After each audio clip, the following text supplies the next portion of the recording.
इसके हैं हनुमान।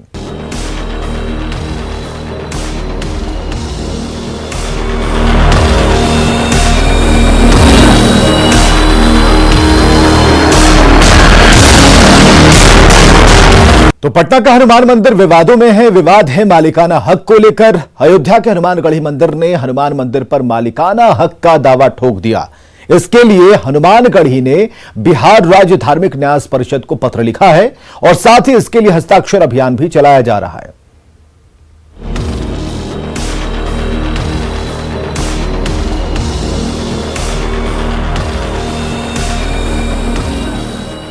मंदिरों पर वर्चस्व की जंग सुनने में थोड़ा अजीब लगता है, लेकिन यह सच है। ऐसे मामले विरले ही होते हैं, लेकिन इन दिनों बिहार का सबसे धनी मंदिर पटना का महावीर मंदिर विवादों में है। विवाद के केंद्र में है महावीर मंदिर ट्रस्ट और अयोध्या का हनुमानगढ़ी। हनुमानगढ़ी ने महावीर मंदिर पर अपना दावा ठोका है। हमारे वो संत समाज का चीज है, बैरागी का चीज है। हनुमान जी का वो है, हनुमान जी भी बैरागी हैं, ये नहीं कि का नाम है हनुमान जी वो हैं। तो हमारा कहने का अभिप्राय कि वो हनुमानगढ़ी का था, हनुमानगढ़ी का ही रहेगा। करेंगे कि वहाँ का जो धर्म संस्थान बना हुआ है उसमें हमने वो दे दिया है और एप्लीकेशन भी दे दिया है। हम इसके साथ लड़ाई करके उसको हटाएंगे और फिर संतों को अपना कायम रखेंगे। महाराज जी कोर्ट जाने की तैयारी? हाँ, पीछे थोड़े हटना है उससे। अयोध्या के हनुमानगढ़ी के गद्दी नशीन महंत प्रेमदास का दावा है कि पटना के हनुमान मंदिर पर हनुमानगढ़ी का मालिकाना हक है। इसके लिए उन्होंने बिहार राज्य धार्मिक न्यास परिषद को भी पत्र लिखा है।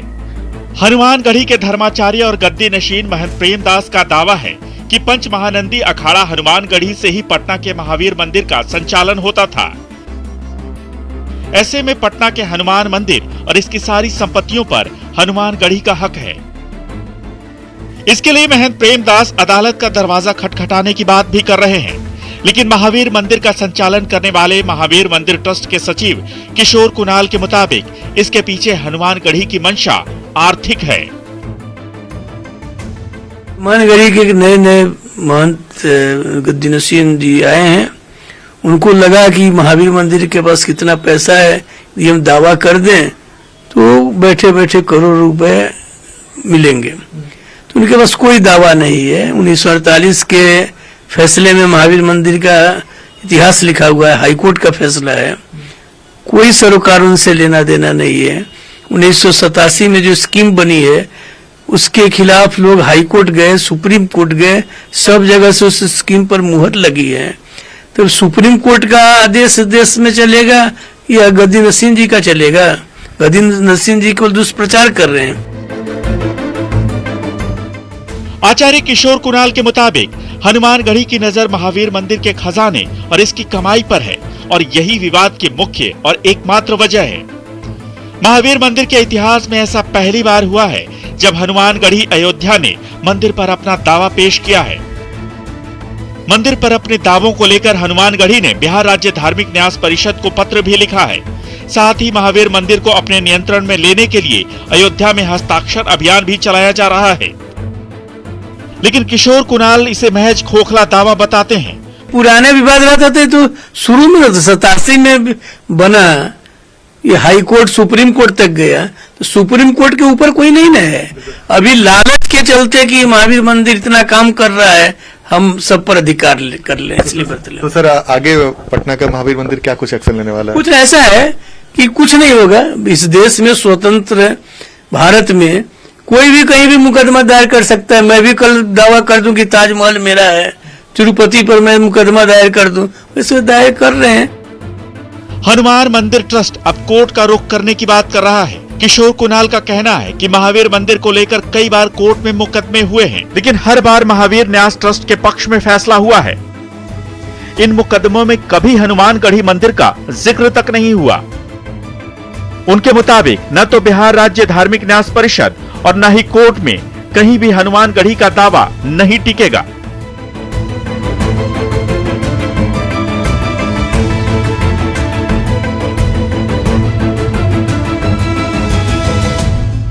हनुमानगढ़ी के आवेदन दिए जाने के बाद हनुमान मंदिर ने भी बिहार राज्य धार्मिक न्यास परिषद को पत्र लिखा है।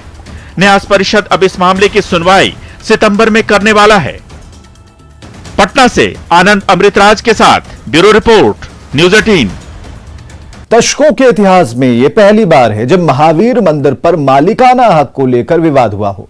आखिर हनुमानगढ़ी के इस दावे के पीछे का तर्क क्या है और किस आधार पर हनुमानगढ़ी ने महावीर मंदिर पर मालिकाना हक जताया है? पूरा वाकया, पूरा विवाद और हनुमानगढ़ी के दावे की सच्चाई, ये हम बताने जा रहे हैं।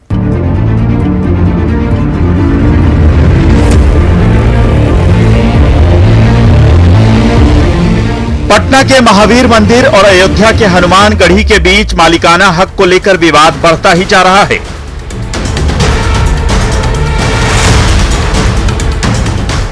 दोनों पक्षों के अपने दावे हैं। महंत प्रेमदास का कहना है कि हनुमानगढ़ी के रामनंदीय वैरागी बालानंद जी ने 300 साल पहले पटना आकर महावीर मंदिर की स्थापना की थी, जबकि महावीर मंदिर के सचिव आचार्य किशोर कुणाल ऐसा नहीं मानते। उनका कहना है कि बालानंद जी कभी बिहार आए ही नहीं। उनका दावा है कि बालानंद जी ने सिर्फ अयोध्या और राजस्थान में हनुमान मंदिरों की स्थापना की थी।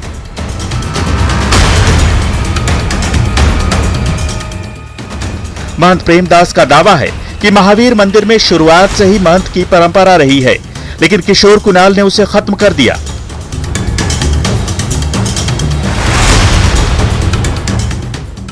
महंत प्रेमदास के मुताबिक अयोध्या के महंत भगवान दास जी महावीर मंदिर में बतौर महंत बहाल किए गए थे। बाद में महंत भगवान दास जी के शिष्य के रूप में राम सुंदर दास और राम गोपाल दास रहे।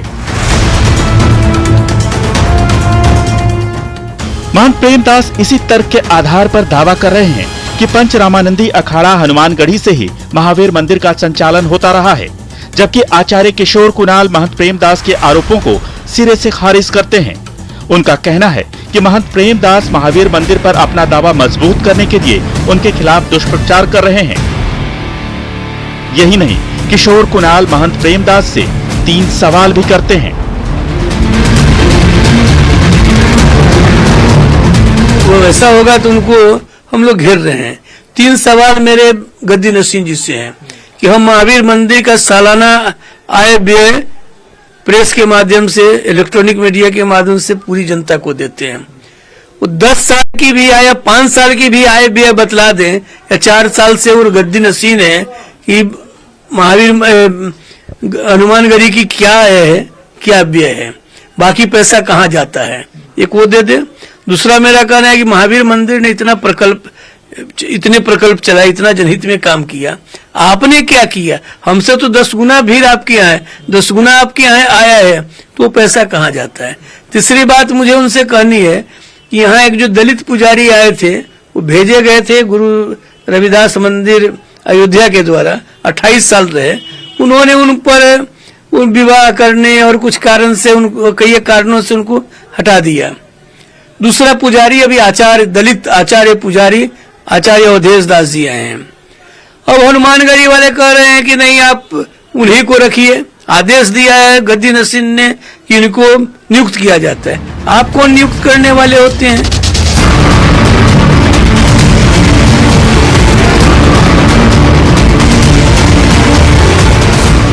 हनुमानगढ़ी के गद्दी नशीन महंत प्रेमदास का आरोप है कि पंच रामानंदी अखाड़ा हनुमानगढ़ी से ही महावीर मंदिर का संचालन होता रहा था। किशोर कुणाल IPS अधिकारी रह चुके हैं। पटना के SSP रहते हुए महावीर मंदिर उनके अधिकार क्षेत्र में था। उस समय उन्होंने मंदिर के पुजारी और महंत राम गोपाल दास को गलत आरोपों में जेल भिजवा दिया। इसके बाद मंदिर पूरी तरह से उनके अधिकार में आ गया, जबकि हाई कोर्ट ने राम गोपाल को बाइज्जत बरी कर दिया। तभी से महावीर मंदिर में पुजारियों और हनुमानगढ़ी से जुड़े हुए महंतों का वर्चस्व खत्म हो गया। बीच में कुणाल साहब जो वहाँ कुछ अधिकारी बने, चाहे पुलिस के हों, जो भी विभाग के रहे हों, वो अपना वो करके वहाँ का जो देख न सकें पराई विभूति की बात जो है, उसको देख करके वहाँ के जो संत थे राम गोपाल दास जी महाराज, उनको मैंने नाजायज ढंग से फंसा दिया कि ये चोर है, बदमाश है, इसके बिस्तरे से इतना पैसा निकला और पिस्टल निकला, ये सब कुछ दिखा करके उनको उन्होंने मैंने बंद करवा दिया। अब बंद कराने के बाद केस जब हाई कोर्ट गया तो हाई कोर्ट से वो बरी हो गए, चले आए। तब के उसके अंतराल में ये अपना वहाँ वर्चस्व जनरल बना लिया। अब बनाते बनाते तब जेन केन कर करके चलाता रहा, लेकिन फिर हमारे यहाँ का जो महंत बने उन महंतों की भी मैंने देख रेख 2-4 महंत की किया, लेकिन उसके बाद में अब वहाँ पर न महंत का कोई वैल्यू रखता है न कोई पुजारी का वैल्यू रखता है। वो इसके लिए दुष्प्रचार कर रहे हैं, झूठ का सहारा ले रहे हैं कि जब मैं सीनियर एसपी था तो मैंने गोपाल दास जी को जेल भेजवा करके कब्जा कर लिया। हम लोगों ने तो महावीर मंदिर बना करके महंत लोगों को दे दिया, पूरी पटना की जनता ने, बिहार की जनता ने। उसके 3.5 साल बाद जब मर्डर इन लोगों ने किया वैशाली जिले में, जब मैं यहाँ नहीं था, मेरे पटना के सीनियर एसपी से हटने के 3.5 साल बाद वो घटना हुई, और उस समय मैं बिहार काडर में भी नहीं था।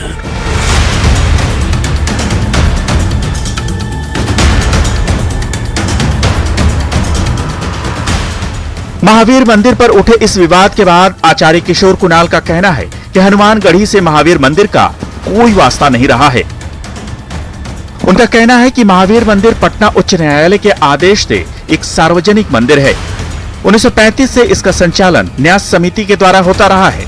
आचार्य किशोर कुणाल के मुताबिक 1956 में धार्मिक न्यास परिषद और महावीर मंदिर के बीच समझौता हुआ था, जिसके तहत न्यास समिति जब तक मंदिर का आर्थिक विकास करती रहेगी, न्यास परिषद इसके संचालन में हस्तक्षेप नहीं करेगी। 1958 में पटना उच्च न्यायालय ने इस समझौते को स्वीकृति दे दी। इसके बाद 1990 में धार्मिक न्यास परिषद ने मंदिर के संचालन के लिए विस्तृत योजना बनाई, जिसके अनुरूप अभी काम किया जा रहा है।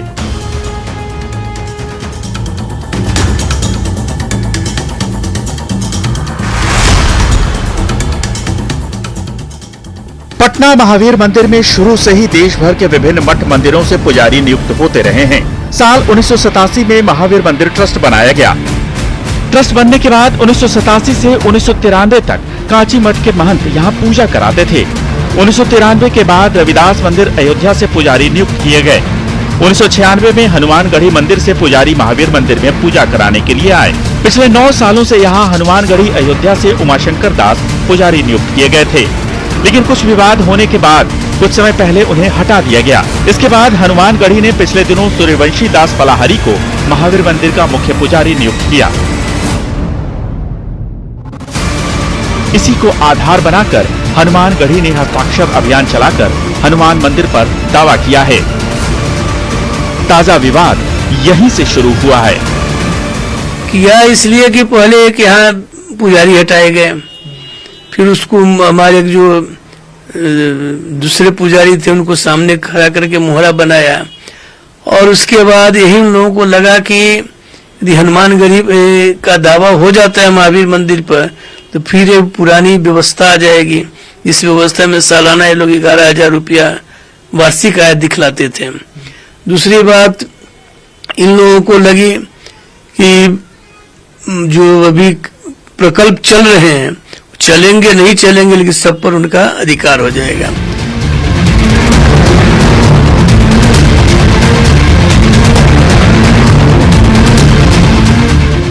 किशोर कुणाल का कहना है कि हनुमानगढ़ी के नियमों के मुताबिक कोई भी दलित पुजारी नहीं बन सकता, जबकि महावीर मंदिर में दलित पुजारी हैं। उनका दावा है कि हनुमानगढ़ी पहले अपने आय और व्यय का ब्यौरा सार्वजनिक करे, साथ ही दलित पुजारी पर अपना रुख भी स्पष्ट करे, वरना महंत का पद प्रेमदास को छोड़ना पड़ेगा। हमारे यहाँ वो लिख रहे हैं कि आप रख लीजिए दलित पुजारी, तो हमारे यहाँ तो दलित पुजारी हैं, आप अपने यहाँ रख लीजिए, हम आपके प्रति कोटिशः अभिनंदन करेंगे। और नहीं रखिएगा तो डबल स्टैंडर्ड वहाँ आपके यहाँ नियमावली में है कि कोई नहीं रह सकता। यहाँ आप लिख रहे हैं कि मंदिर आपका है, और उनका एक और नियम है कि जहां जहां हनुमानगढ़ी का मंदिर होगा वही नियम चलेगा, यानी ब्राह्मण जो ये है सूत्रधारी है उनके अलावा कोई नहीं बनेगा। तो आपने अपनी नियमावली का उल्लंघन किया है और लिखा हुआ है कि उल्लंघन होने पर उनको हटाया जाएगा, तो आप इस्तीफा दे दीजिए, नहीं तो आप पर जरूर सुप्रीम कोर्ट तक हम लोग जाएंगे।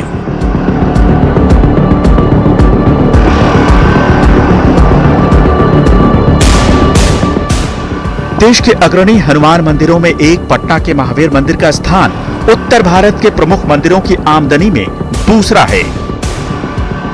महावीर मंदिर सिर्फ आस्था का प्रतीक नहीं बल्कि सामाजिक विकास में भी अपना योगदान देता रहा है। मंदिर की कमाई का पूरा पैसा परोपकार में लगता है। मंदिर में चढ़ने वाले चढ़ावे और प्रसाद नैवेद्यम से होने वाली आमदनी को परोपकार के कार्यों में लगाया जाता है।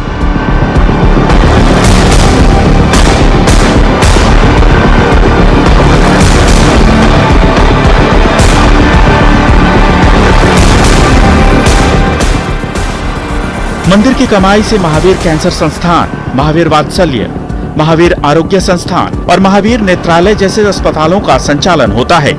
ऐसे में श्रद्धालुओं के लिए ये विवाद किसी सदमे की तरह है। उम्मीद है जल्द ही इसका निपटारा होगा। पटना से आनंद अमृतराज के साथ ब्यूरो रिपोर्ट, न्यूज़ 18। तो जिस महावीर मंदिर को लेकर यह पूरा विवाद हो रहा है, दरअसल उसकी जड़ में मंदिर की कमाई है। महावीर मंदिर की कमाई का एक बड़ा हिस्सा यहां प्रसाद के रूप में चढ़ाए जाने वाले प्रसाद नैवेद्यम से होता है। नैवेद्यम लड्डू को भारत सरकार के खाद्य मंत्रालय ने पिछले दिनों शुद्धता का सर्टिफिकेट दिया है और महावीर मंदिर का नैवेद्यम यह सर्टिफिकेट पाने वाला पूरे उत्तर भारत का एकमात्र और देश का 9वां मंदिर है। मंदिरों और धार्मिक संस्थानों में भक्तों के लिए बनाए जाने वाले प्रसाद की गुणवत्ता जांच के लिए FSSAI की ओर से प्रमाण पत्र दिया जाता है।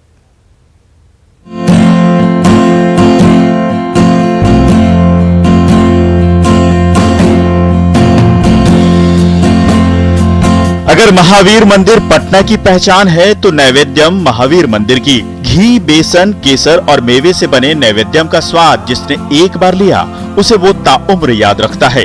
महावीर मंदिर के इस विशेष प्रसाद को भारत सरकार के खाद्य मंत्रालय से शुद्धता का सर्टिफिकेट मिला है। खाद्य मंत्रालय के तहत आने वाले food safety and standard authority of India यानी FSSAI ने नैवेद्यम को शुद्धता का सर्टिफिकेट जारी किया है। बहुत खुशी और गौरव का अवसर है, इसलिए कि ये उत्तर भारत में का एक पहला मंदिर है जिसको ये सर्टिफिकेट मिला है। और नैवेद्यम के स्वाद और इसकी प्रामाणिकता से तो आप लोग परिचित थे ही। अब भारत सरकार ने 2 महीने तक पूरी जांच करके एक एक बिंदु पर जांच करके ये प्रमाण पत्र दिया है, तो इस तरह पूरी मुहर लग गई है। महावीर मंदिर में चढ़ाया जाने वाला प्रसाद नैवेद्यम लोगों की आस्था और श्रद्धा का प्रतीक है। इसके स्वाद, शुद्धता और पवित्रता का हर कोई कायल है। अब जाकर FSSAI ने इसे पूरे उत्तर भारत में पहला और देश भर के मंदिरों में चढ़ाए जाने वाले भोग में 9वां स्थान दिया है। FSSAI ने नैवेद्यम को blissful hygienic offering to god यानी भोग का प्रमाण पत्र जारी किया है। नैवेद्यम को ये उपलब्धि यूं ही नहीं मिल गई है, बल्कि इसके पीछे महावीर मंदिर न्यास समिति और उसके प्रमुख आचार्य किशोर कुणाल की नैवेद्यम की क्वालिटी से कभी समझौता न करने की नीति रही है। हम लोगों ने शुरू से लेकर आज तक कभी भी कंप्रोमाइज नहीं किया, न इसकी शुद्धता के साथ न इसकी स्वच्छता के साथ। इसी का परिणाम है कि आज देश में तिरुपति के बाद सबसे अधिक बिकने वाला प्रसाद लड्डू प्रसाद नैवेद्यम है। दूसरी बात है कि और जगह लोग शुद्ध घी का लड्डू बनाते होंगे, हमारे यहाँ अब ये शुद्ध गाय के घी का लड्डू बनता है। तो इस तरह से इसका स्वाद बेजोर है और इसकी मुहर लग गई है भारत सरकार की सर्वोच्च संस्था द्वारा। शुद्धता का भोग सर्टिफिकेट दिए जाने से पहले नैवेद्यम को FSSAI की कड़ी जांच की प्रक्रिया से गुजरना पड़ा था। सभी मानकों पर खरा उतरने के बाद ही FSSAI ने नैवेद्यम की शुद्धता पर अपनी मुहर लगाई। महावीर मंदिर न्यास समिति पिछले 25 सालों से शुद्धता के इसी मानक को बरकरार रखने में कामयाब रही है और आगे भी इसे बनाए रखने का वादा करती है। जो मानक हैं उन मानकों में कोई कमी नहीं आएगी। सरकार के जो मानक हैं, जो इन लोगों ने सर्टिफिकेट दिया है, उस सर्टिफिकेट के अनुरूप हम लोग जरूर काम करेंगे। कहते हैं सभी मिठाइयों का स्वाद एक तरफ और भगवान को भोग लगाने वाले नैवेद्यम का स्वाद एक तरफ। महावीर मंदिर आने वाले बिहार और आसपास के दूसरे राज्यों के श्रद्धालुओं के बीच इसकी पहचान तो सालों से रही है।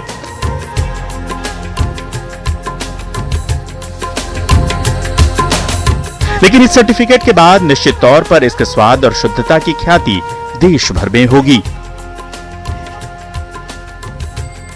संजय कुमार, न्यूज़ 18, पटना।